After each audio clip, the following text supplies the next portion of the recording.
코로나19 이후 강원 경제 현주소를 살펴보는 연속기획보도 강원 경제를 진단하다 마지막 순서입니다. 오늘은 아직 저점에 머물고 있는 강원 경제가 내년에는 어떨지 전망해 보겠습니다. 김인성 기자가 보도합니다.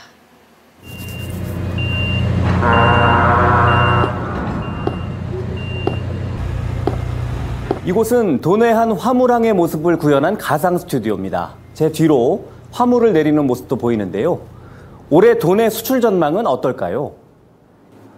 지난 1분기 도내 화물 수출액은 모두 7억 8천만 달러로 지난해 같은 기간에 비해 25% 넘게 늘었습니다. 강원도의 주요 수출 품목을 보면 전선, 의료용 전자기기, 면류, 의약품 등이었고 이를 다시 국가별로 나눠서 보면 네덜란드, 미국, 중국 순이었습니다. 특히 네덜란드의 경우 전선 수출이 7,456만 달러로 지난해 1분기보다 무려 2만 % 넘게 늘었습니다. 수출은 물가나 금리와도 상관관계가 높습니다.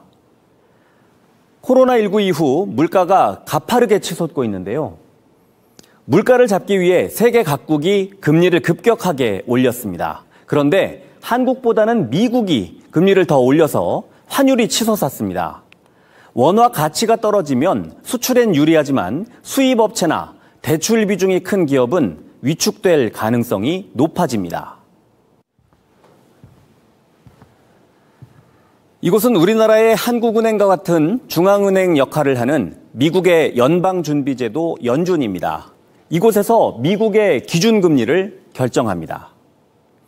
경기가 나빠지면 미국과 우리나라가 잇따라 금리를 인하하게 되고 물가가 오르면 이를 일정 수준 낮추기 위해 금리를 인상합니다.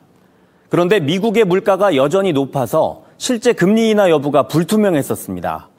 다만 최근 변화가 생기고 있습니다. 미 연준의 금리 결정을 예측하는 시카고 상품거래소의 페드워치를 보면 미국의 금융통화위원회 회의를 통해 연준이 결정하는 기준금리가 6월과 7월엔 동결, 9월엔 인하할 거란 전망이 우세해졌습니다. 미국 금리가 낮아지면 한국은행도 기준금리를 낮출 가능성이 커지겠죠. 강원도 내 법인세 납부액을 한번 볼까요? 지난 2018년 3,838억 원에서 코로나19를 지나며 지난 2021년 2,065억 원까지 떨어졌다 2022년 3,865억 원, 지난해엔 4,456억 원으로 늘었습니다.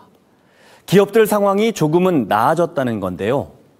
법인세 증가는 대기업의 급격한 회복세가 주요 요인으로 분석됩니다. 반면 코로나19 이후 오랫동안 어려움을 겪고 있는 중소기업과 영세업자들, 지역 관광산업에 대한 정부 지원이 집중돼야 한다는 지적도 나옵니다. 올 연말까지 이런 이자율, 기준금리가 내려가지 않는다 그러면 강원도, 더군다나 영동 지역, 동해안 지역의 자영업자나 중소기업은 치명적일 수밖에 없다. 그러니까 자치단체나 광역, 시도가 좀 적극적으로 나서가지고 이들에 대한 지원을 할 필요가 있다. 결국 강원 경제는 올해보다 내년에 회복세가 더 뚜렷해질 전망입니다. 규모가 큰 기업은 물론 중소기업과 자영업자들까지도 이 위기를 딛고 힘차게 도약하길 기대합니다. MBC 뉴스 김인성입니다.